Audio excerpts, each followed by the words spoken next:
सावनेर विधानसभा मतदारसंघात गोंडवाना गणतंत्र पार्टीचे अपक्ष उमेदवार पंकज घाटोडे यांना समर्थन आज दिनांक 16 नोव्हेंबर 2024 रोजी विधानसभा निवडणूक 2024 करिता माननीय राष्ट्रीय अध्यक्ष महोदय यांच्या निर्देशानुसार गोंडवाना गणतंत्र पार्टीतर्फे 49 सावनेर विधानसभा निवडणुकीकरिता अपक्ष उमेदवार पंकज घाटोडे यांना बिनशर्त पाठिंबा देण्याची घोषणा गोंडवाना गणतंत्र पार्टीचे सावनेर कळमेश्वर विधानसभा प्रमुख राजेंद्र माणिकरावजी आत्राम यांच्या उपस्थितीत केली आहे। यावेळी गोंडवाना गणतंत्र पार्टीचे पदाधिकारी व कार्यकर्ते मोठ्या संख्येने पदाधिकारी उपस्थित होते।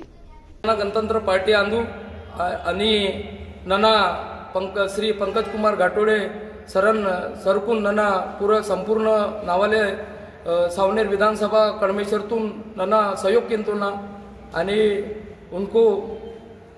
नना प्रचार के लिए प्रचारतून आम्ही आपण सभी सगाजनतून विनंती किंतुना की श्री पंकज कुमार घाटोडे सर ये नावाले सगा समाजतून विनंती किंतुना की सभी कोण चुनाव चिन्ह ऊस मंदा 18 नंबर ता मंदा आणि सभी समाजतून नना बार विनंती किंतुना की श्री पंकज कुमार घाटोडे वोट द्याना अधिकार चिंतोना।